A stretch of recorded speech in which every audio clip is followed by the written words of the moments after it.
A Nintendo Direct has very recently happened. We are here to discuss it. There's a lot of opinions out there, and I definitely want to get yours. But if you want to talk to us about your opinions on this Direct, join our Discord. That link is down there. Subscribe, like, you know what to do. Abram, talk to me about this Direct. How you feeling? A couple hours later. I think Direct sucked. Vindication. I think it was but here's where we defer, right, Tucker? Sure. I think what we're looking for is defer something different. Here's the situation. I think all Directs are bad. And this is sort of, maybe I'm sort of becoming a nostalgic old man, right? But I remember a time when these digital presentations from Nintendo were fun.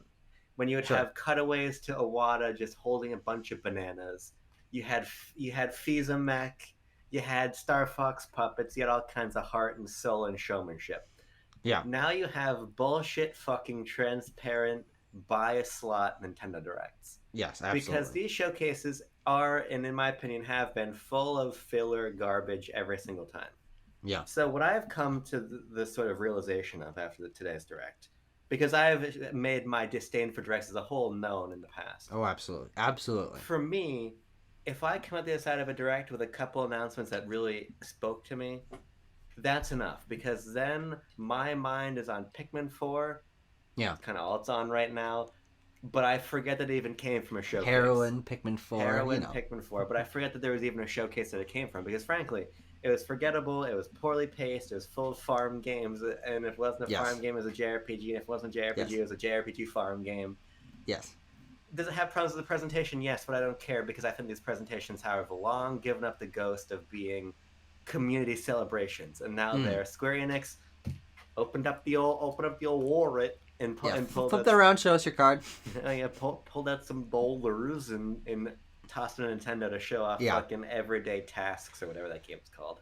Yeah, you're not wrong. They have been trending more and more towards us feeling this purchase of the slot. Oh man, Disney sure paid them to show this game that looks like a mobile game. And I'm not talking about like Speedstorm or anything. That game looks. Oh, well, actually, that game is a mobile game, but it looks better than some other games. But you know what I'm talking about. We often get a couple games per showcase. Like, what is this doing here? Like, this is not the audience that this speaks to. Right. They obviously were paid off to do this. But I do feel like this Direct was the worst offender of that, and not only because it happened here, but because it happened a lot more than there were games that didn't feel like that. And it's sort of a balancing act that I feel has tipped really far into these games are not speaking to everyone, and they all feel samey. That makes this Direct, to me, feel like the worst one that I've ever watched. And not because it didn't have games that I was interested in, but it's because as someone who likes Nintendo Directs, likes rewatching them, likes the culture around them, I have been able to formulate in my mind when I'm watching Direct, I know, okay, this one is for me, this one isn't, but then I have sort of a middle ground where I meet, and I can tell when a game feels like I've already seen it before. And it's the filler that really drags showcases down. And is why I'm often very critical of Xbox's showcases. A lot of those games feel like these games aren't going to matter, not going to stick around in the cultural consciousness. They're just shown off here because someone paid them to put the trailer here. And so much of this Direct felt like that I was bored for the majority of it, complaining for a lot of it, and came out the other side more frustrated than anything because it has trended in a direction that is much more apparent than it has been in the past. And I think that lacking some of the games that I feel like maybe not are not for me, but feel unique, feel important, there wasn't enough of that here for me to come out the other side glowing, even though there were games that I'm so excited to play, but really just the Nintendo ones. But you got your games with your shovels and your pickaxes and things like that. You're not excited to play this other game clearly inspired by fucking Fantasy Life and Stardew Valley and everything? I mean, you make a good point, right? But I just think that you're coming around to how I think a lot of people feel about Directs. Because absolutely. Directs are disposable, in my opinion. And I think that's the way that a lot of people feel. You know, people clamor for Nintendo Directs because it's a moment, right? And it's a fleeting moment. These are all advertisement, and I think that you can draw a stronger point of comparison, as I said, to those earlier showcases that had like a narrative and had a personality. But the personality is being siphoned further and further out of Directs. Mm-hmm. I like Yoshiaki Koizumi. I think that he can be quite charismatic. Like when he was just fucking cool badass in January 2017 when feel the Yeah. ice cubes in the Joy-Con, right? Yeah. He Laying drops down on his the wrist. couch. That, like or he that. drops the wrist and the Joy-Con fall on the strap. I was like, holy Yeah. shit, this is a man I gotta pay attention to, right? Yeah. But I think that it's becoming clearer and clearer that sometimes people show up in their figureheads, right? And that's why Yeah. I liked when Miyamoto showed up. Now, Mhm. was he here to talk about Pikmin Bloom for 4 fucking minutes? Yes. Yeah. But there's He also didn't have that much personality, so. no, but there is a feeling when some of these recognizable faces come on that like they are here Yeah. to deliver a message, and Miyamoto loves Pikmin, so that Absolutely. inherently is more interesting, right? And it's nothing against Koizumi; it's just that Koizumi was given nothing to work with, No. like these people used to be. Where the fuck is Mhm. Doug Bowser? Never seen Doug Bowser in a direct, No. right? But Untrue, but not like Reggie was an installation of the direct. yeah. Always Yeah. had something to say. Doug Bowser, she used to show up. He fucking tied up his plushies with the GameCube cable in that famous photo, and like nobody cared about him ever since. So I just think that most people view this very cynically, Yeah. and I think that we're in a culture where basically every gaming showcase feels quite cynical. I Yeah. mean, the difference between Jeff Keighley's showcase and Nintendo Direct is that Jeff Keighley's showcase is 3 times as long. Yeah. But ultimately, my complaints are the same. Yeah. Very clearly bought and sold for. Just weird pacing, weird games, forgettable games to show. Yeah. And so it just becomes a sort of situation of like the conversation for me about some sort of like spirit of Nintendo Direct died many, many years ago. Because it's been many, many years since I saw fun in a Nintendo Direct. And I don't mean fun games. I mean fun presentation. And that's why, and you made a point of like, Abram, you're talking like you never talked about these directs before. You're being a hypocrite, whatever. I was thinking about that, and I think the thing is that this direct is just the one where I'm like, just fuck it, I don't care anymore. Yeah, no, and that's true from how we've talked about this throughout the day. Because I don't think directs have any spirit anymore, and so it's like, then they just become a reflection of the marketplace that they're being thrown into, and Square Enix clearly, as I said, they're gonna open up that wallet. They're gonna pay for shit. Fucking Marvelous and Nicholas and all of these other Calisses are gonna show up, right? And drop a bunch of games. Every 4th one is gonna matter to somebody, and we're gonna end up in an environment on Twitter where everybody's bitching about the direct, but holding on to the 1 or 2 games they liked. And I think that that's just what directs are going to become if you're not gonna make them about any sort of showmanship, but just make them about not even the games. Just marketing games. There's a difference between talking about games like in a Splatoon direct and you really get into it and you dive into it. But there was no diving to be done. There was product by the product, product by the product, product, get the fuck out of there. And so it's like, I don't even really know what else to say. Yeah, well, I think there's plenty to say. Because we've got a lot of games to talk about. Well, there's one thing this direct had is a lot of fucking games. I actually think this direct might have had more titles in it than we've ever gotten in a direct. It was full 40 minutes, and very few of those spoke to me as I want to get into. But there were a lot of games to talk about, and I think I'm just for the first time feeling that issue that you felt with Jeff Keighley showcases and anything from E3, whether that is PlayStation, whether it's Xbox. Partner Direct recently. Exactly, Partner Directs. But for me, I've never felt that was Nintendo showcases because I always feel like there's a lot that speaks to me, even if it's not something I'm picking up day one. I'm like, oh, that looks interesting. Oh, this is different from something else. This is very unique. But I felt like there was a very severe lack of variety here. Is we usually have this section of games that is the JRPG stuff, and I'm like, they got to speak to the Japanese audience. Of course, there is an audience for this, but it was the vast majority of today's direct, and so I felt that more than ever. But it opened and middled and closed on big Nintendo games that are going to carry their year next year. And I am very excited for a couple of games that was shown here. Yeah, you want to just hop into the Fugen games? Do you Oh, have a God. list? Yeah, at work today, I went through the direct and I was like, "Is this exciting?" Well, because I have my tiers. Okay. I've got exciting. That's perfect. I've got That's solid. perfect. I've got filler. I've got disappointed. I've got bad. I've got farming, and I've got square.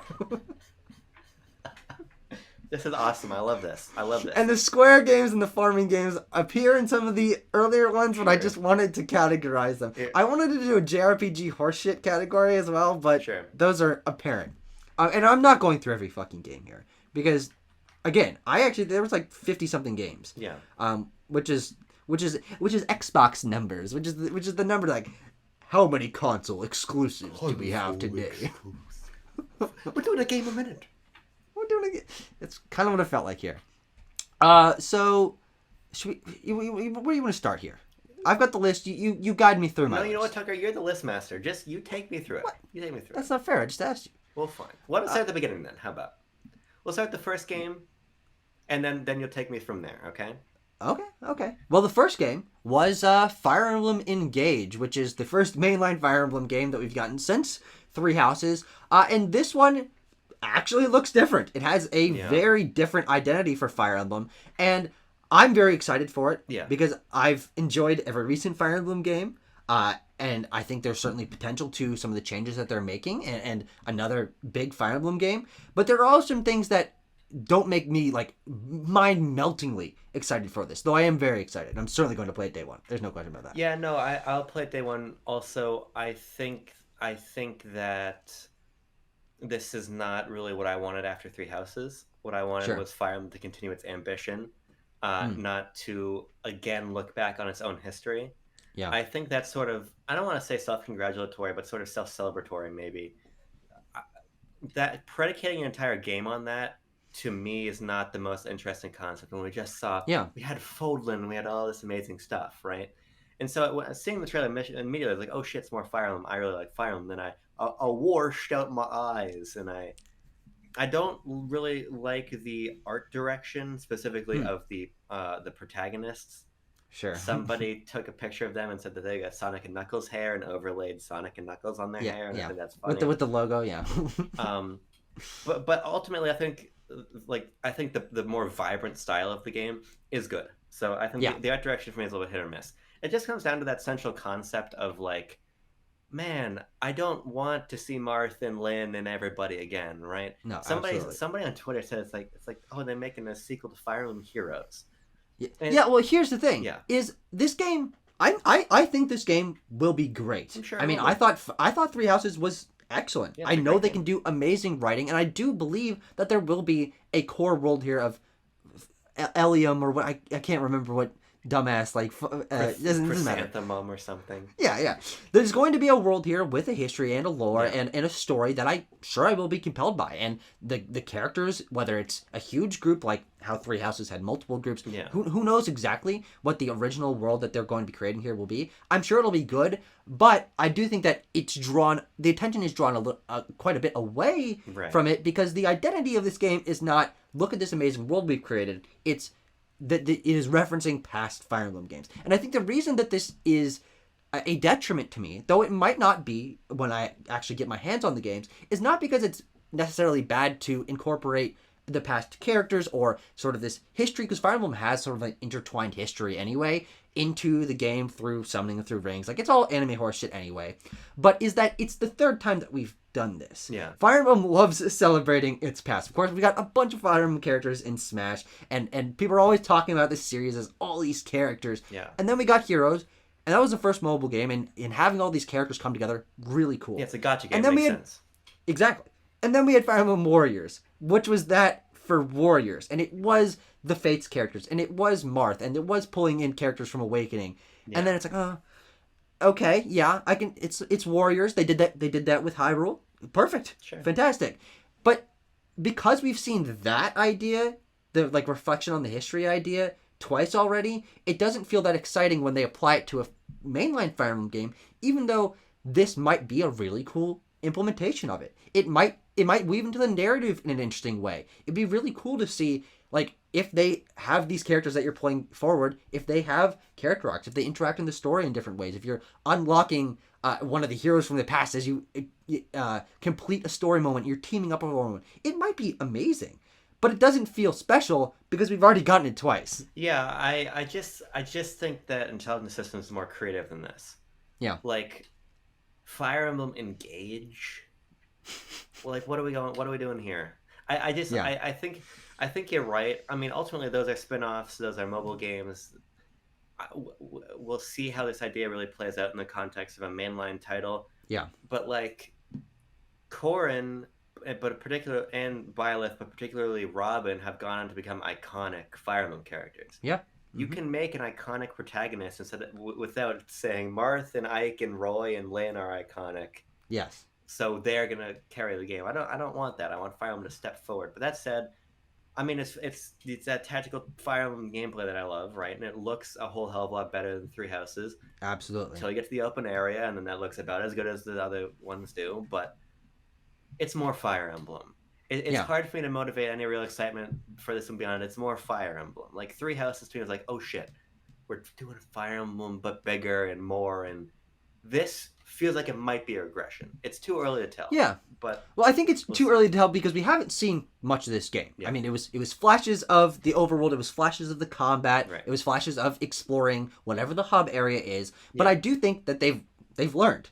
I mean, it was Fates and Awakening, and then Fates sort of had that semi-open world, you get down a little base, and then they had dungeons in Echoes, and then Garreg Monastery was a little bit bigger, but kind of empty. I think that there will be a good open world here, but we haven't seen it. That deserves a trailer, deserves a breakdown, deserves understanding it a little bit better to make a definitive claim on that. But I do think that the fact is that they have changed the game enough visually to where I already feel like, okay, they're taking a new direction for this. It's very tonally different. Yes, it is. I don't dislike the way that they've changed that way people look. I mean, the animations are a lot better. They are these better. Characters are because Fire Emblem has, since Awakening, always pretty much had the same art style. They just like shifted it into 3D when necessary. So this is a new art direction for the series, and that's good. And it also is combined with a much more vibrant pastel environments and things like that. And I think that it might not feel like the gritty Fire Emblem that we've known, but I don't mind some anime pomp in my games, and I think it might be kind of fun to have a new tonal shift for a direction of a series that has had 13, 14 games already, right? In a similar serious military style, and shifting a little more into anime might just give this its own identity in a unique way. My thing is, like, it does look better, it animates better, it looks better in battle, looks better around it. But how many more anime games do I need? That's kind of the question I end up pondering. And, like, it'll look unique for Fire Emblem, but it looks a whole hell of a lot closer to Atelier Rising and Tales of the whatever and Genshin of the something or other, right? Sure. To, like, subsuming your own identity for an identity that looks so similar to what everyone else in your space does is unique for your game, but not for the overall space, right? So Fair. I think Fire provided... So I say it's sort of like like Valkyria Chronicles, whatever the Sega games were. Like those Valkyria Chronicle games are very similar to the art style and aesthetic of Three Houses. Yeah, but like you look at that and you're like, that's a different type of anime. This to me with the pop color palette with all the returning characters and everything, it's like this is getting just mainline anime, and in the most reductive way possible, right? But I don't know. I'm indifferent towards this game. I'm definitely excited to learn more about it, though, because I think there's potential. It's them taking a different shift and learning. It's been 4 years since Three Houses, or it will have been 4 years since Three Houses, which is the longest gap between mainline Fire Emblem games. And I do think that there's absolutely potential that this game is quite excellent. But we're really going off first impressions here. Where do you want to head next? Why don't you take me to... Well, here's what I want to know first, Tucker. What section was Fire Emblem in? That was absolutely in the exciting category. Okay. New first-party Nintendo, second-party Nintendo game, but they opened on it. Obviously, it is going to be a big deal. That easily, and also this is me partially mediating my opinion in the ranking here, but not it's impossible to do it completely. So, exciting for me is Fire Emblem, new Fire Emblem game, absolutely exciting. Take me to a disappointing thing then. Let's swing the pendulum the other way. Yeah, so this is an interesting category for me because disappointing is things that I think could be interesting, but there's an element to them that I really think kneecapped their potential and therefore brought the direct down. Sure. And I think the main thing here is pretty much anything that was referring back to a Nintendo game that we already knew about. DLC for some of these games, updates for some of these games. I don't think almost any of them were handled very well, in my opinion. Sure. So, let's see. Well, mainly, this is pretty obvious. Mario Strikers Battle League, we got Diddy and Pauline. Right. 2 characters in the second update of 3, I think you said. But Yeah, only confirmed 2 3. characters, no new maps, no new mode, nothing to really grab onto. This game was dead at launch, but Yeah. it's getting meager support here. Yeah, it's embarrassing. You're Yeah. embarrassing yourself next level. You're embarrassing yourself because you make such high quality games. But it's clear that this is a Nintendo problem, not a next level problem, because Camelot Yeah. did the same thing to their sports games. Yeah. Just go play Mario Strikers Charged. There's literally nothing else for me to say. Okay, Pauline is here and she wasn't in Mario Strikers. Fine, but everything that's in this game, First character that has Yeah. not been in a previous game. everything coming in the DLC, everything in the base game, and a whole hell of a fucking lot more is in charge. So just go play the old game. Yeah. I don't even have Tucker. Actually, I'm gonna intercede here. Let's throw Nintendo Switch Sports in this category too. Oh, absolutely. Well, actually, that was in the bad category, but Sure. we can talk about it here. Right. I think this is embarrassing. Yes, this is bad. Yeah. This is bad news. I think it reflects poorly on everybody involved. Absolutely. You delayed golf. Now, And not only did they delay golf, but they delayed golf by also announcing that, hey, we've got the 21 courses from the Wii Sports series. There's nothing new? This is a mode from the previous games, and you didn't even come up with more courses for the DLC that's coming way later. And we gotta delay it. We got more time in the oven. Horse shit. This is terrible. And it wasn't even like, here's a roadmap of, hey, we're adding these more sports, or get ready for this. Next update coming in spring. No, they just delayed the mode that was already taking too long and already has basically no new content. Yeah, I mean, the survival golf is a new idea, and it's kind of cute. Sure. But I'm not gonna. I'll boot it up for one session to try out survival golf and be done. And I mean, it's harsh, but the fact of the matter is, like, if the developers didn't have the time, then delay the fucking game. I mean, my problem with Nintendo Switch Sports is not that the developers are being lazy or whatever. They made a very polished product, but they made a product that feels incomplete, and I think that's a reflection upon production schedules and management, not upon the talent of the developers, which I think is probably actually quite high. So when I see this, I'm like, it's not like, oh, the team that made Nintendo Switch Sports fucked up Nintendo Switch Sports. It's yet again, Nintendo is blatantly releasing multiplayer games unfinished with little regard for how or when or if that content comes later. So it's just, these are 2 examples of games that I think have been squandered by their post-launch support and completely upstaged by their Wii era iterations. True. So it's too bad. Yeah, absolutely. Yeah. And for me, this also falls in a disappointing camp of, I really was hoping for something a little more substantial from what is going to be Splatoon 3's next update. Sure. They said, hey, Splatoon 3, you know, the little animation, you got the Splatcast coming up. I'm like, hey, I know them. It's got big guy. He's going, hey. I'm like, what are they going to announce? Is it going to be, hey, we've got new maps coming. We know there's not that many, but we've got, here's a new weapon. Here's what our roadmap is going to be. No, this is the Splatfest, and then they're done. And that, I think, is just a huge missed opportunity to promote a game in a substantial way that has just come out and is incredibly popular. Yeah. But this is the Splatcast, or the Splatfest, is not the right way to handle the first time we're seeing this game since it came out, in my opinion. Yeah, I mean, I don't really care, to be honest, because it's the sort of thing of, like, we know the roadmap, we know new catalogs every 3 months, we know that more stuff is coming.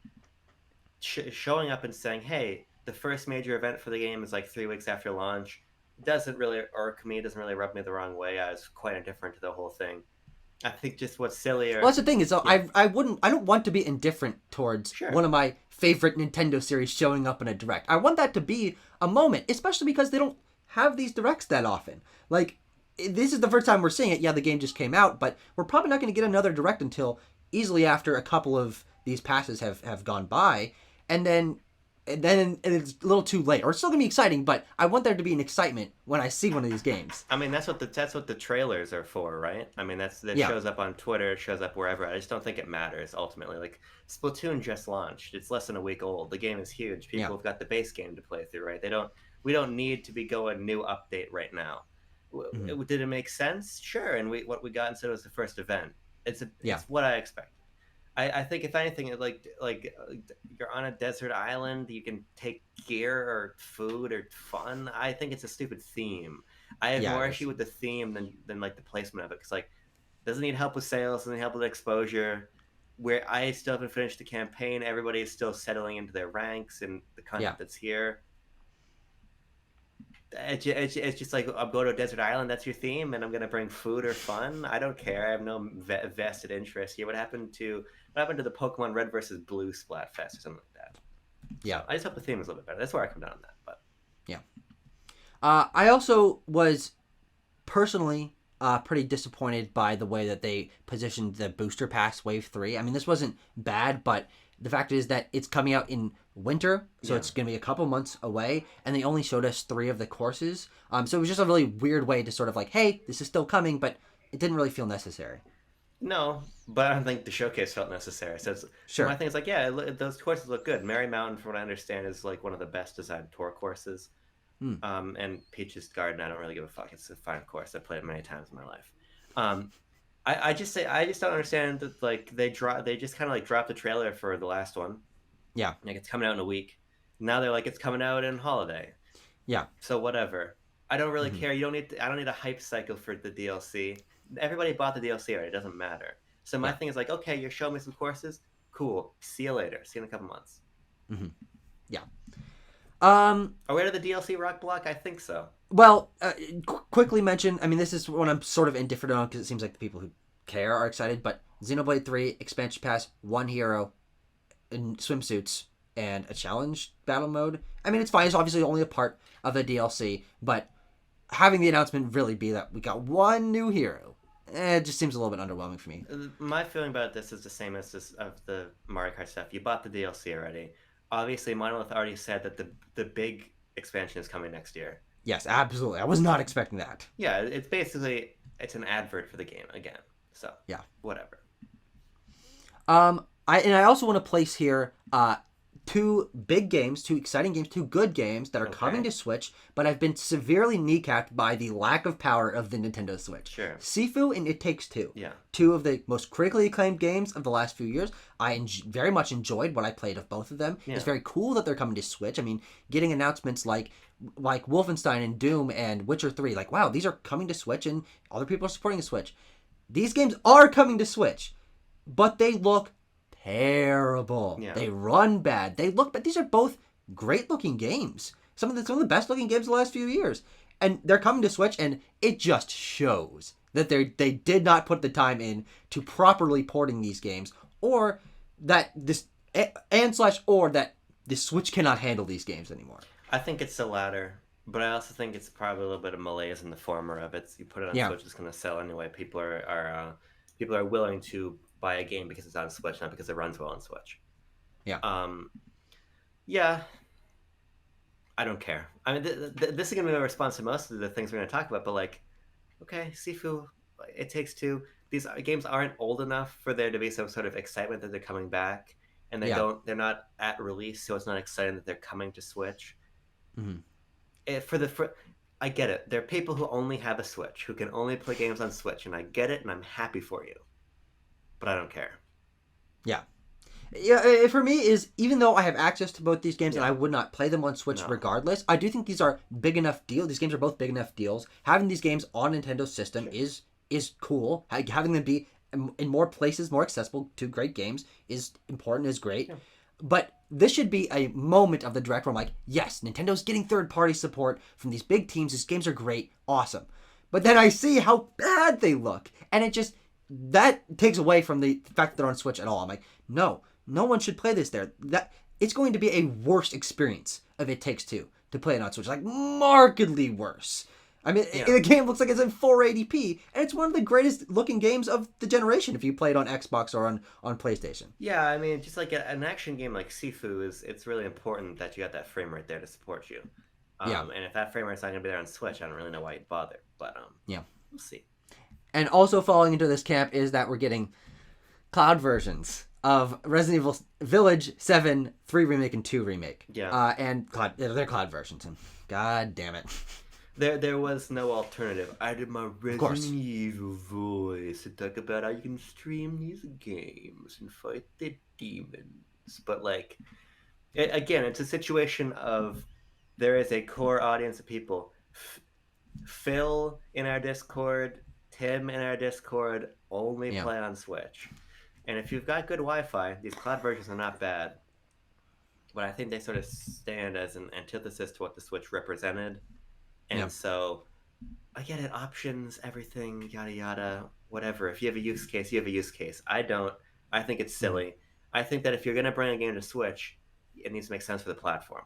Absolutely. And I Yeah. just don't think the games we've been talking about really make sense for the platform. No. Well, that's all for my disappointing tier, and also I sort of went through my bad tier there. I would also add in here, we're not talking about Pikmin 4 quite yet, but I think the Pikmin Bloom thing was fucking egregious. Like, Yeah. that was a bad way to allocate your time. It was a bad way to incorporate Shigeru Miyamoto, the creator of Pikmin. And because that game does not have the continued support, having this be the first time they mention it in a Nintendo Direct 1 year later is just really blatant marketing, them trying to get one last gasp out of this game that that got a lot of downloads, but does not have fervor around it. Yeah, we saw Pikmin Bloom, and they sure as fuck told me how to play it. Yes. The only like I only care because I was waiting for Pikmin. Miss Shigeru, you bring legendary figure Shigeru Miyamoto, the god of our people, the gamers, right? So we're gonna talk about Pikmin. Yeah. I think start talking about Pikmin Bloom. I'm like, Yeah. Shigeru. No, don't do this to me. I want Pikmin 4, and he gave it to us. So Yeah. in the end, it was a net neutral. But but like this doesn't go in the bad category. I think it's going in the good category. It goes in the this is what Nintendo Directs are now. Yeah. This is what they're here to do.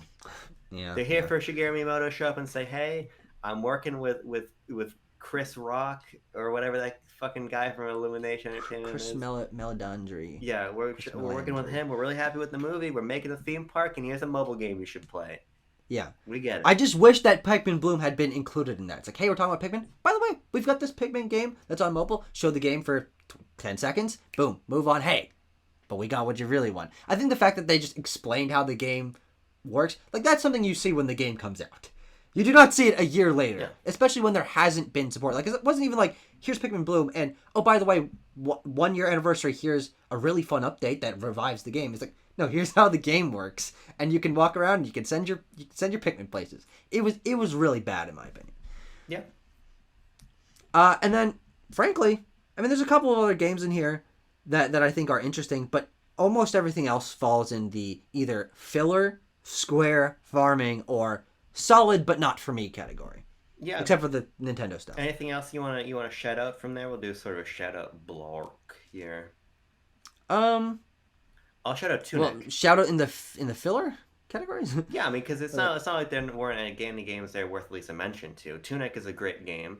Oh, no. Well, that's definitely in the solid category. That's actually one of the better announcements. I because see. here's the thing. That's it. That's like how I should feel about It Takes Two or Sifu. It's like, that's a good game. It's coming to Switch. That's awesome. Yeah. And Tunic looks great. It looks like it runs well. That's a good game to have on this platform and a good way to play that game. But obviously not the case for those other ones. Sure. Well, what just throw out the titles of those filler games, just so I know. Filler games. Yeah. And this is mostly the farming That's stuff. fun. Story of Seasons: A Wonderful Life. Okay. Harvestella. Fitness Boxing. Fist of the North Star. Sure. Very weird. Oddballers.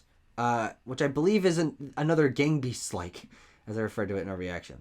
Fae Farm. Rune Factory 3 Special. Various Day Life. Just Dance 2023. Endless Dungeon. And Final Fantasy Theatrhythm. Final Bar Line. I mean, Theater Rhythm Bo is very excited about Theater Rhythm. I mean, that is an established Square Enix spinoff. I think there's just a larger issue that Square Enix is making so many fucking games. Yeah. So, like, yeah, I don't have anything to say about those ones. Yeah. And that's my my filler The category. filler category? Yes. Where are you taking me next? We're going to the solid category? Yeah, it's solid, and the last few exciting things are all we have left. Okay.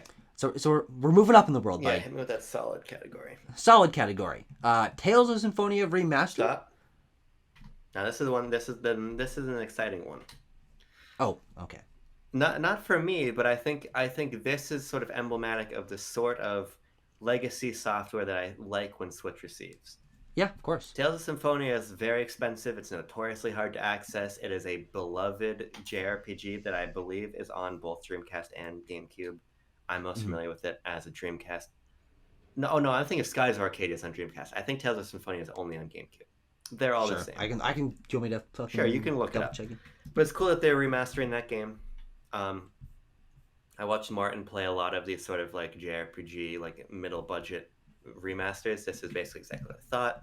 So, Yeah. just games from that era really need to be preserved in this way because they're so fucking expensive to where your only real recourse is to emulate them, which is a fine way to Yes. go. But a game like Tales of Symphonia deserves to be on modern hardware, so that's Yeah. No, absolutely. ace. Absolutely. I mean, I'm not gonna play this, but and I think for me, like I recognize Yeah. the name of this game. I recognize Lloyd because he was everyone wanted him fucking Smash. Yeah. And I recognize this is definitely a good way to do this, but unfortunately, I think that a lot of these games that are solid, that are big deals, big names, are really kneecapped by the fact that they look very similar to a lot of those filler games. I mean, there's a lot of JRPGs here and a lot of games in this anime art style, and so even when I'm getting something that's interesting, it's like I feel like I've seen this 10 times already in this direct, and that filler can drag down even some of the things that should be more exciting.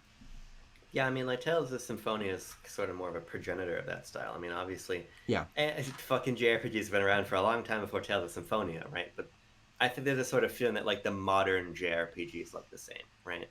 Yeah. And so I don't think it's Tales of Symphonia's fault that it also looks that way when it's been around since like early 2000s. But Yeah. I'm not gonna. We also got Master Detective Archives Raincode from a Danganronpa team. Yeah, that's a big deal for sickos. I'm Exactly. not a VN fan, but that's fine. That's a big game to get, for sure. And Radiant Silvergun, another great game for sickos. Yeah, this is cool. This was leaked by Treasure accidentally, or I don't remember exactly how it came out, but they're like, we got a big exciting game coming to TGS, and then it leaked a couple days later to be Radiant Silvergun. It's on Switch now. I think I'll probably actually buy that tonight. But yeah, that's cool. Yeah. We also got Atelier Rising, Alchemist, and the End. Alchemist of the End and the Secret Key. I'm sure we did. I'm sure we did. We got Factorio, which is a game that people really like, coming to Switch. Another one of those games that's like, this is a popular game. Glad it's on Switch. More people can play I it. don't even know what you're talking about. Factorio? No, what is that? Can you give me any kind of inclination as to what that is? It's a game where you build giant machines that make more things and you just connect them all together. It's a very popular game on PC. I don't know if it's actually on other consoles. If it isn't, that's an even bigger deal that it's coming to consoles, but this game is fucking massive. My PC friends play Factorio fucking constantly, like thousands of hours. Well then, perfect. We also got a game called Ib, which looks a little bit funky, but it looks unique. Yeah, the art gallery. So I'm certainly... Yeah, the art gallery one that looks like is like kind of drawn by crayon. Yeah, it's certainly aesthetically interesting. Seems like there's some sort of narrative there.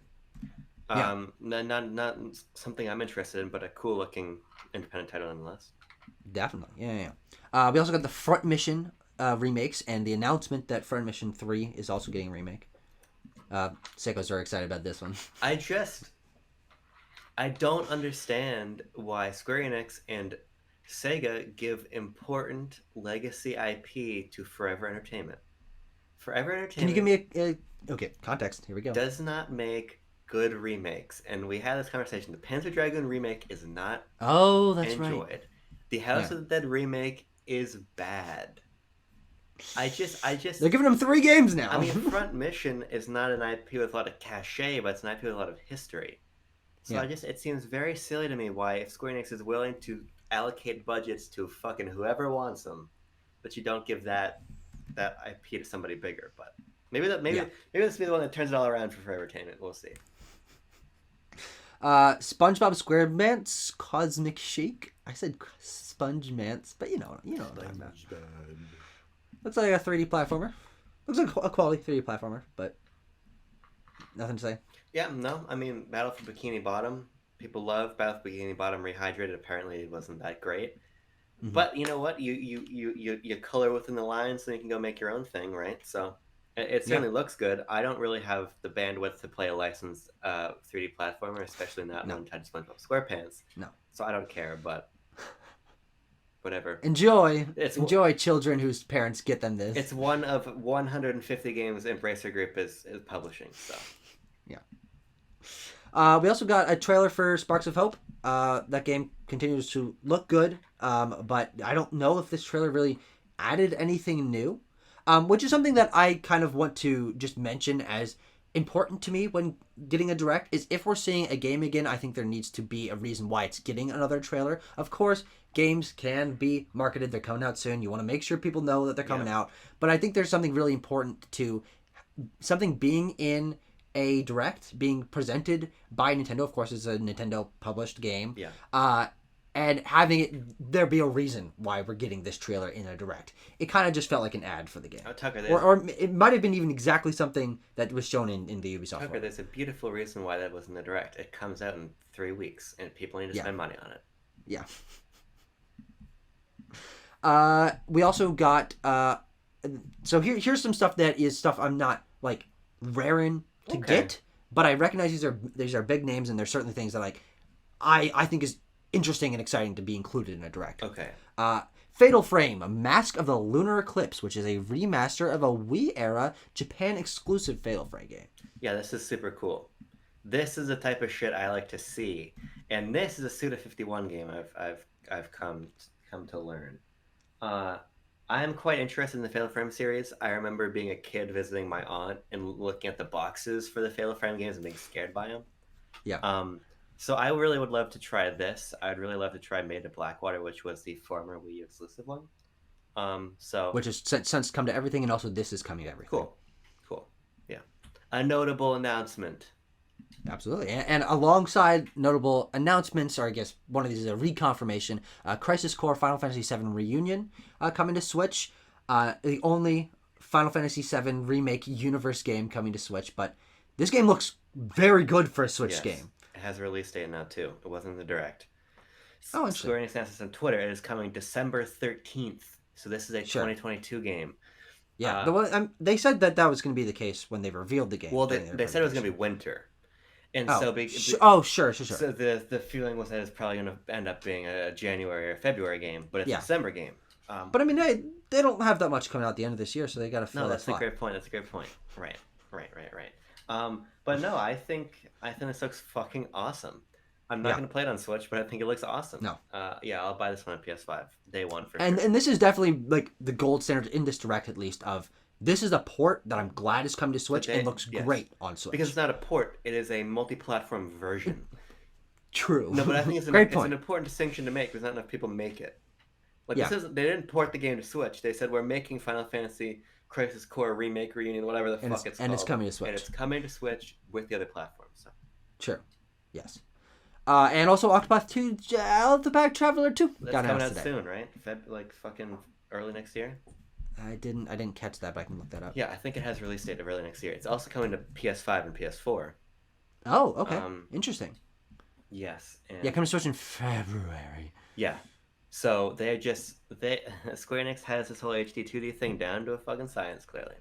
Yep. We'll see when the quality starts to suffer. But it's certainly possible. I don't think any of them have been poorly received yet. Octopath. Yes, no? No, Octopath I think is the weakest received of the three. But obviously it started it. But obviously I don't care or no. Really. Yeah. Sure. But this is a surprise announcement. I would not even expect another HD 2D game because we've already gotten two of them this year. There's one already announced. Now we've got this as well. Dragon Quest 3. That's still in swing. Yep. And that actually finishes the solid category there. So everything else is exciting or very it's Nintendo stuff. Right. So there's 3 things here. Am I correct in that section? Okay. Well, one of them is Bayonetta 3. Got another trailer. Kind of like Sparks of Hope.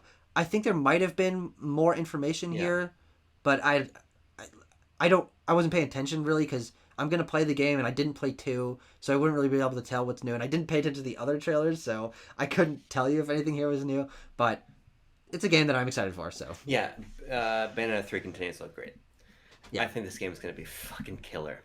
I saw Luca, which is always exciting. I saw what's the black guy's name? With the sunglasses. Rodan, right? Rodan. Yes, Rodan. And the funny guy with the hat who opens Bayonetta 1. Yes. You gotta time's ticking. I gotta play too. I know. You have my copy, so give us some good use. It game's fucking awesome. Yeah. But yeah, Bayonetta 3 continues to look great. I think it is probably the best looking game Nintendo has coming for the rest of the year. Visually, or you're excited? Just generally. Sure. Yeah. But now we get into the Yeah. now we get into the big one and then the other two. Take that. There's actually 4 things here. Oh, I don't know. Give me the one that I don't know what it is. Well, I assume you're not thinking about the fact that they announced a pretty good slate of Nintendo Switch Online N64 games No, coming. I wasn't thinking about this at all. No. I But forgot they about that. announced another slate of them, and every game that's there, I'm like, yes, yes, yes, this is exciting, exciting. And of course, and with the return of GoldenEye 007 with online multiplayer, and this is a big deal online, but I thought that this was a great way to continue N64 Online's slate of games. Yeah, no, I think it is too. I think though when I look at it this way, it puts into perspective how toothsome the whole one game a month strategy is. Because Yeah. and here are the games you're playing for the next 10 months, and it's just silly to me, especially because it's gonna be and this month you get Mario Party, and the next month you get Mario Party 2, and then you get Pokemon. Well, let's hope they intersperse them. Well, actually, no. Well, fuck. But who knows? But either way, Mario Party 1's coming this year. But either way, it's gonna be yeah, it's Mario Party, and then something else, and then Mario Party again, and then something else, and then Pokemon Stadium, and something else, and Pokemon Stadium again. So I just wish these were starting to drop in clumps. And nonetheless, there are really 3 here that interest me more than the rest. I'm excited to try all these games, of course, because there's a number. Pilot Wings Excite Bike and 1080 snowboarding. Actually, I forgot about telling you that's cool. But a lot of these are now we're getting to some of the N64 stuff that I want to play but haven't, which is exciting. Yes, same here. Pilot Wings 64, as I learned on Twitter today, has never been re-released. Not on Virtual Console, not anywhere, not ever. Yeah, and it has the Twin Towers in it, so there's some conversation about how that's gonna play out. If they're gonna remove. Why would they're not gonna? No, there's no fucking way. That's my whole opinion. Why would you go in? Guys, they're not even thinking about that. Guys, the Twin Towers existed. They're not gonna go out and say. They existed when this game came out, and Nintendo made a game that reflected the real world, and it reflects the real world at the time this game came. What the fuck are you talking about? But no, that's super cool. I'm really excited for that. Excite by 64. I'm also excited for the similar reason. There's this whole group of sports games that includes Wave Race 64, which I've played a little bit and is very impressive and very fun. Absolutely. So I'm looking forward to those. GoldenEye though, Tucker, I want to put a pin in GoldenEye though. There are a lot of people. Talk about it now. Yeah. Put a pin in it and focus on it right Yeah, now. I want to put not for later. I want to pin in it. I want to take the pin out, and I want to lick the pin. Don't cut your tongue. No, I'm gonna put it on your chair like the bit in The Incredibles. Yo! That's the sound I make when I sit on your pin, on your licked pin. Yeah. So, GoldenEye. Has found itself. Some say it's the best multiplayer game of all time. That sounds correct. Great donkey video. Go watch that. I love that video. Fuck, it's so good. This has found itself at the nexus of a console wars issue, because the Switch version has online multiplayer. The Xbox version is being upscaled to 4K. Is going to be part of Game Pass, retroactively added to Rare Replay. Very cool. But has no online multiplayer. Yeah. And apparently there's people going around on podcasts and such in Xbox circles saying Nintendo paid for exclusivity for multiplayer and X and Y and Z. But no. There's a simple truth of the matter. And the simple truth of the matter is that for once, Nintendo did something forward-thinking with their online infrastructure. It's true. And that is they emulate online. When they said online, they don't mean that they're going to make a matchmaking apparatus for GoldenEye. No. What they mean... Because that wouldn't make any sense for the kind of game it is. And you can't, there are a lot of games on Steam. I think, Star Wars Battlefront 2 is a great example. And Bethesda just added servers back to some of the old Wolfenstein games that just got re-released on, PC Game Pass and stuff. You can do that. But Nintendo did not do that. Every single NSO game, single player or otherwise, can be played with a friend because it basically connects to a system peer-to-peer and emulates a local multiplayer experience. And it is brilliant. It is one of the smartest things Nintendo has done with an online service, maybe ever. And it's true also with every NSO console. Right. Which from the beginning was awesome. It's playing these. Absolutely. The only way I would ever play Super Mario Kart multiplayer. Yeah. I hate that game. Yeah, it's a terrible but game. only way I'll ever play Super Mario Kart multiplayer. Or Mario Kart 64 or any of that. Yeah, so it's not that Nintendo didn't pay for anything. Nintendo just for once was on the fucking ball. So it's Rare and everybody involved didn't say, let's make multiplayer a thing again for GoldenEye. They said, hey, Nintendo's got the fucking apparatus for it. So let's give them GoldenEye. So now give us Diddy Kong Racing. I really hope so. Yeah. And I think that the reason I'm excited for what they showed here is not only because I want to play all these games, is because a couple of these I felt like were games that I didn't necessarily think were going to come. As I expected something like Pilot Wing 64 to drop eventually. I didn't know that it was never I didn't know re-released. that Maybe I either. would have factored that into. But Pokemon games are weird about re-release. Of course, we have Pokemon Puzzle League. Yeah, But and Snap. I didn't know if that was signaling. Oh Christ! And Snap. Well, okay. Maybe I should have thought about that. But when they announced N64 Online, I didn't think we would get any Pokemon games. But they announced and the Snap, Pokemon though. Stadium games. Fuck, it's true. But Tucker, Okay. you are right. I'm just trying to make Yeah. your argument bulletproof. The Mario Party games are the ones that I think are a good example of this. Yes. Because the very content's weird. in Superstars, right? Yes. So it's really cool that they're saying, yeah, it's in Superstars, but now you can play the originals on NSO. I think that's really Yeah. great. And that's And of course, initially, Mario 64 is in 3D All Stars. great- It's also yeah, great on one. NSO. Yeah, but I'm excited for everything Yeah. they showed here, and I was surprised that they're going. Okay, we're not just giving you Mario Party 1, we're giving you all 3 of them, even though you can kind of already play them all. And I'm excited to try GoldenEye for the first time, especially multiplayer. I think the reason that's such a big deal is people don't talk about the GoldenEye campaign. People talk about how much fun GoldenEye multiplayer was and how it they're old. revolutionized.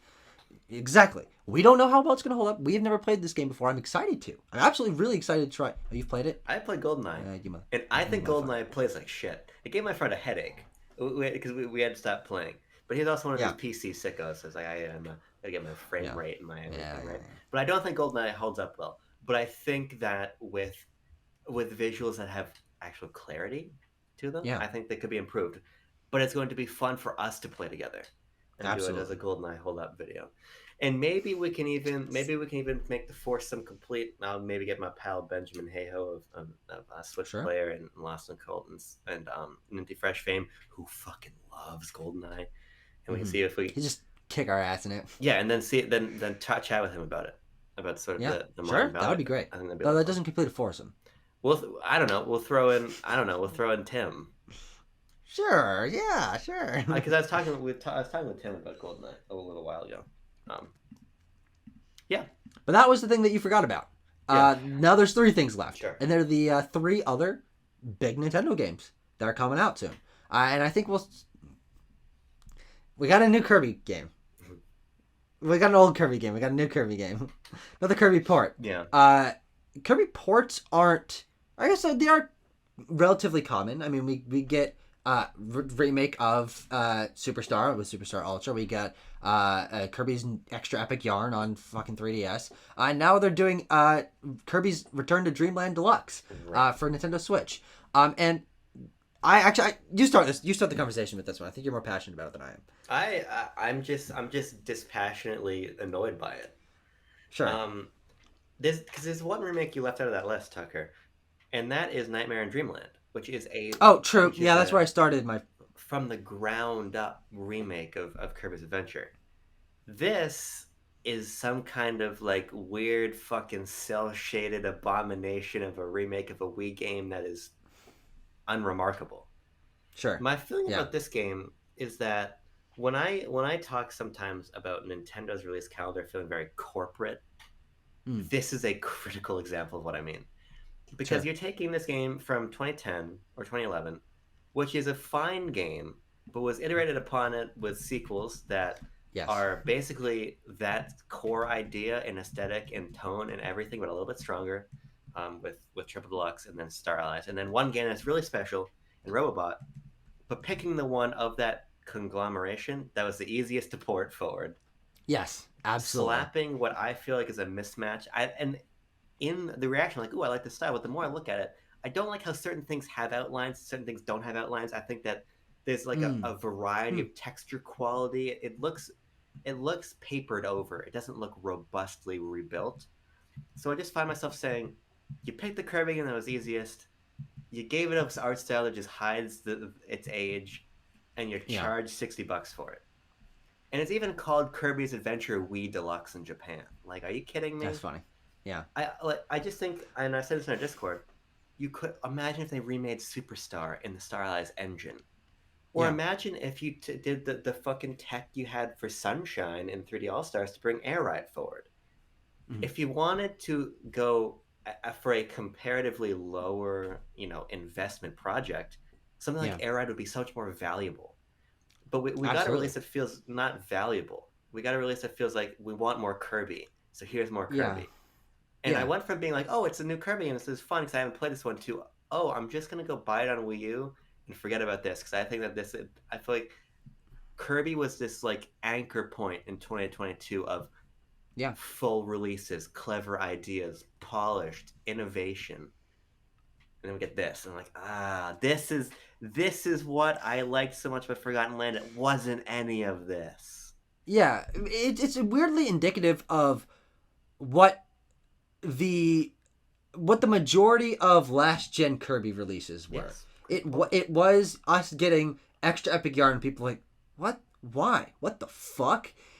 Or all the smaller games that they released on these, like, oh, this is easy to expand on. Let's make a quick buck this way. And this releasing at full price, I think, is the biggest problem with it, because I like the art style. Yeah. I am maybe I'll play it on Switch. Yeah. I mean, I can't make that claim right here now because who knows where I'll be, and I'll probably be in fucking Timbuktu by the time February was around. But I like the idea of games like this and starting to port Wii games and stuff as well. I think that's great. But the fact that they're selling it at full price pretty much kneecaps all of that, because I think I would like this game. I would like to play this game, but I don't think I would want to play it for $60. Yeah, I mean, I just, like, in hindsight, the work they did to Skyward Sword justified that price. Like, that was a very robust package. That was a game that needed accessibility and it needed an improvement.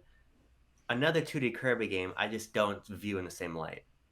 Yeah. And they also massacred my boy who's in the background here, King DDD. I love everything about Forgotten Land except for the dumb fucking, like, ovular King DDD design.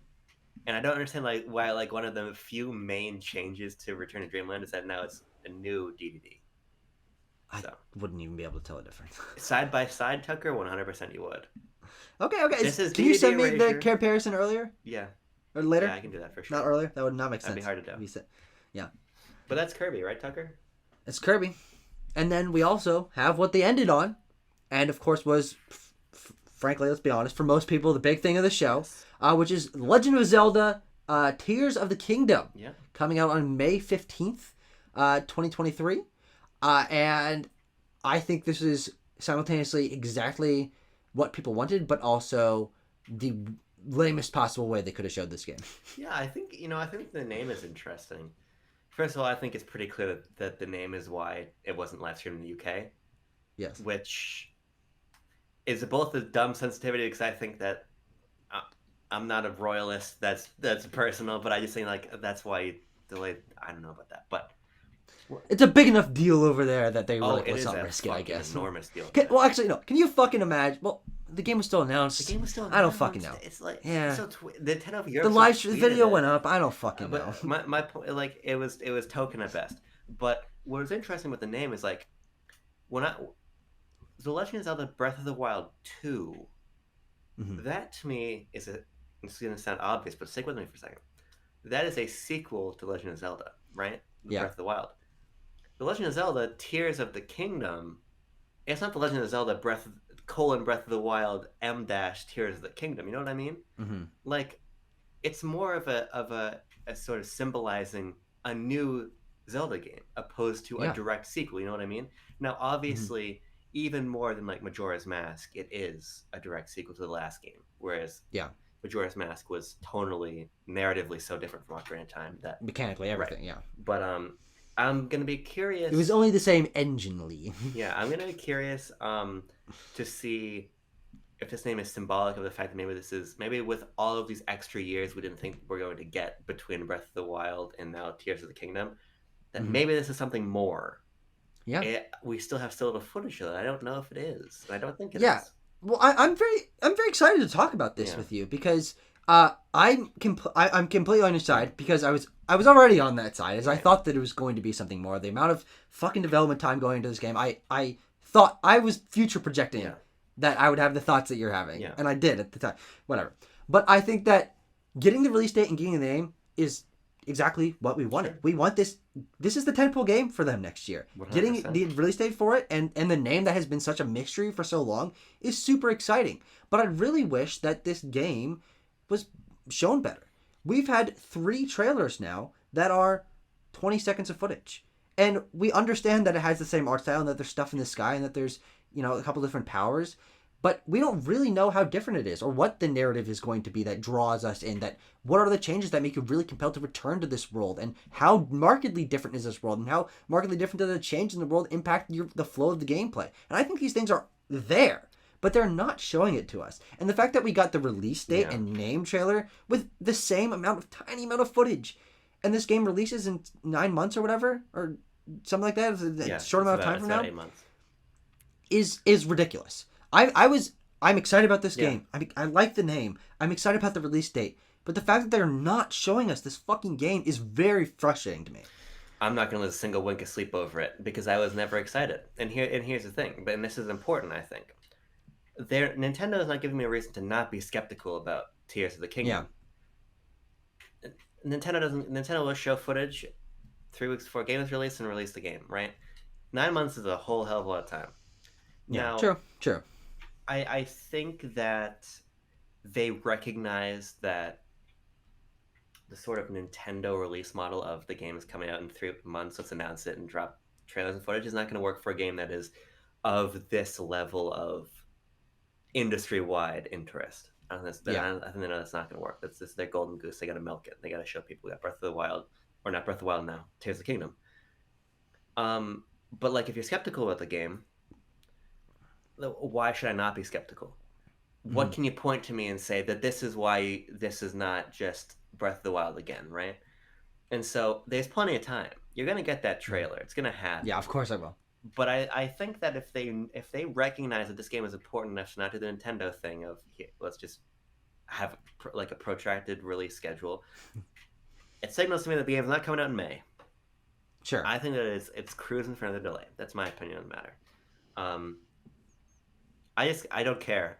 I get it. Breath of the Wild is a fucking amazing game. It's one of the best games ever released. I get it, everybody. Jeff, I don't want to see it. I don't want to see it at the most anticipated games. You're gonna fucking see it. You'll see it this year.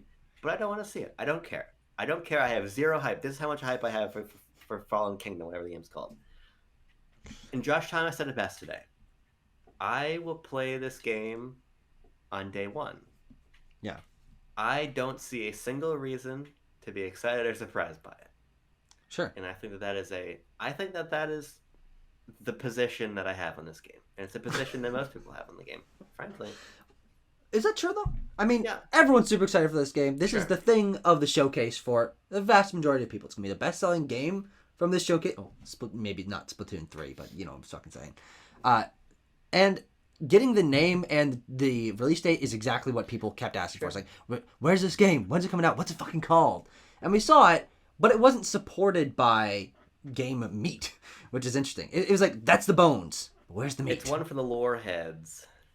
It's one for the people that find some sort of pleasure in watching these fucking speculation videos from these people. Like Zeltic, who have cornered the market on making a livelihood on one game franchise, which is insane. I can never do that. Holy shit.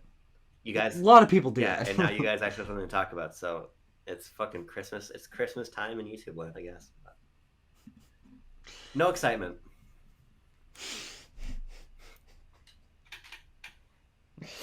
Oh, Aben Biener. Oh no, I cut against the grain. I said the thing. I get to house this channel with you. Oh no, I forgot to be excited about the new Nintendo game. Oh no. Do you want to talk about Pikmin 4? No, let's just end the video. Fuck it. No. Yeah, Pikmin 4 is the most anticipated game coming out across platforms, across the industry. I play across everything. I'm excited about games on my PS5 and my Xbox and my Switch and even now my fucking phone with these Netflix games things. But nothing is exciting to me as nothing is as exciting to me as I like that first thing. You should have cut it there.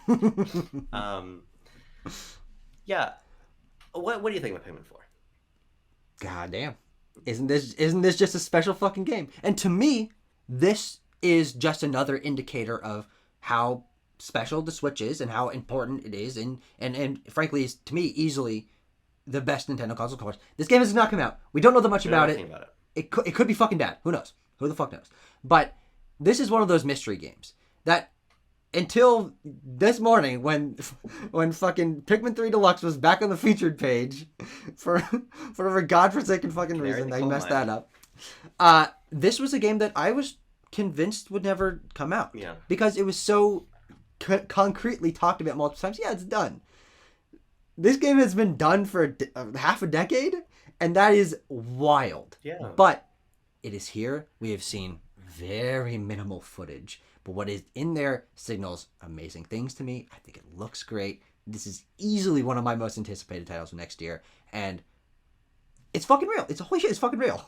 Yeah, this is an interesting one because Pikmin 4 was a matter of when, not a matter of if. Sure. Because the game is done, right?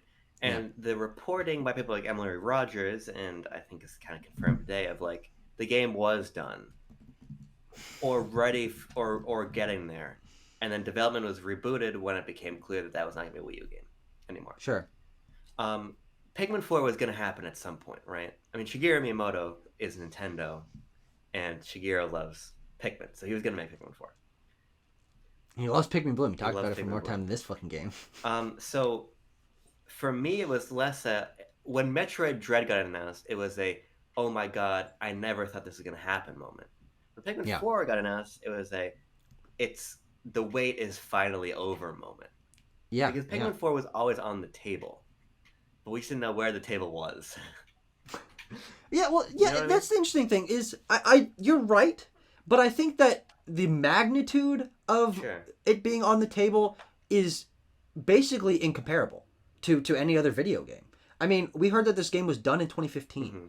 and it has been my entire gaming life knowing that this game was done and never talked about again. Yeah. And because of that, you don't get those sort of things Sure. being announced and coming out almost a decade later. Yeah. I mean, it will have been 8 years since that announcement when the game actually comes out, and that is unheard of in video game time. And because of that amount of time, I thought it could come out. Yeah. But my hopes were frankly negative. Is that I'm like, yeah, it's been so long that something went wrong, that they scrapped it. They realized that these games don't sell enough to make it worth it. And even if Miyamoto's proud of it, like, why should we even care? Like, I kept this narrative going in my mind that amount of time was not a good sign, but it was a totally fine sign because the game's fucking real and it's coming out and looks great. So I just think that it was. I think that it was clearly telegraphed in the last couple of years that Pikmin 4 was coming, with Pikmin 3 Deluxe, with Pikmin Bloom. Sure. Oh yeah, sure. There was a Pikmin groundswell, Yes. and that was not going to be a dead end, right? So that's why for me it was a question of when, not if. With Metroid, it's like there's been zip, right? Yeah. And then it starts to come back with Metroid Prime 4 and Samus Returns fucking bombs, and we spend all this time with people saying, oh, it's going to be this direct, we get 2D Metroid this direct, and then it's never is that direct. Who's fucking telling you that Pikmin 4 is going to be in a direct? Nobody, right? So but it was always, there's always people that's like, it exists. This game exists. Yeah. And so now it's here. It's finally here. Yeah. Performing for you. Yeah. And if you know the words, you should join in too. Yeah, put your hands together. Yeah. If you want to clap, and I'll take you through my thoughts on Pikmin 4. I think that Mr. Miyamoto said very few things, but everything he said and showed is absolutely right. Yeah. I love Pikmin, but I fucking love it. I think it's one of the best Nintendo franchises. But there was a reason that it's niche, and it's because it's RTS. At its core, it was an RTS. And what I always said was that for Pikmin to come back, Pikmin needs to change a little bit. It needs to be more about the exploration and the world and the characters and the ethos and everything. Yeah. And now that's what Pikmin 4 is providing us. The camera behind the character, I don't think people recognize how big of a deal that is. Because it's no longer, and I said this a little bit on the live stream we were doing, but no longer means that you're like top-down surveying like what is basically just like a maze. It's you are an explorer this big in a world that you can't see around the corners of. Yeah. So it's going to be a more intimate experience, more explorative experience, and I'm really excited to see how this sort of shakes out for the core RTS resource management stuff of Pikmin. I think that simplifying the controls is also another great step. Pikmin plays beautifully with a Wii Remote and Nunchuck, but I don't think any other control scheme is as good because they were all emulations of mouse and what is essentially trying to be a mouse and keyboard RTS type of game, Yeah. right? So make the controls make more sense. Beautiful. Seeing it beautiful. This is one of the most technically impressive looking games on Switch. Not that that's a surprise considering how good Pikmin 3 looks for Wii U and how good 1 and 2 look for GameCube. And it's a massive step up over 3. People have been like, here's a Bulborb and Pikmin attacking in Pikmin 3, and then here's a Bulborb being attacked by Pikmin in Pikmin 4 is a big fucking jump. I just want more, right? I wanted a full trailer, and we didn't get that. Yeah. So hopefully in the big January direct or whatever, they say here's Pikmin 4 Blowout. Yep, absolutely. Well, that's absolutely gonna happen. Yeah. I'm really excited for this game, and I don't know. You can answer yes or no here, live on camera, live for the audience. Do you want to do a predictions video, or not predictions video, a hopes or format Pikmin 4? What the fuck we think it could be? What we want to be changed, that kind of thing. Yeah, we'll find a good way to frame it. Sure. Yeah, because I'm really excited for this game, and the more I think about it, the more I think it could be incredible and really exciting, and I'm hoping that it is even bigger changes than we anticipate. But all that it's only good things, because even if it's largely the same as what we've got before, but looks better and is on Switch and then it's fucking incredible and let's be ever played. Yeah. But I think there's potential for it to be even more, and I absolutely want to get a better chance to drill in on that eventually. Yeah. Well, we ended on a high note, but you waggling your finger. We got one more thing. One more thing I want to talk about. You make me feel like I'm watching Yoshiaki Koizumi, you know what I'm saying? Tucker, this is a direct that was leaked to high fucking hell, right? Oh, goddamn. Oh, yes. And what 3 games were going to be shown 100% in this direct? Are you asking me? I'm asking you. Metroid Prime Remake, the re-releases of Twilight Princess and Wind Waker, and the Donkey Kong too? Well, no, Donkey Kong was never included in that, really. But but people like Jeffrey Grubb Fire Emblem? And all these people were saying those 3 games, the Zelda. Oh, that is 3 games. I was counting fucking Zelda as 1, but I know you said. In a world where Return to Dreamland Deluxe exists, that's 2 games, Tucker. Great fucking point. Those are definitely gonna be sold separately. Now here's what's interesting. I'll just say this. I had reason to believe that those games were coming too. But sure. I didn't say anything because I think that hanging your hat on being a leaker is silly. Mm-hmm. And B, you're not going to be right. And this was yet another instance of that. There is so much egg on so many people's faces today.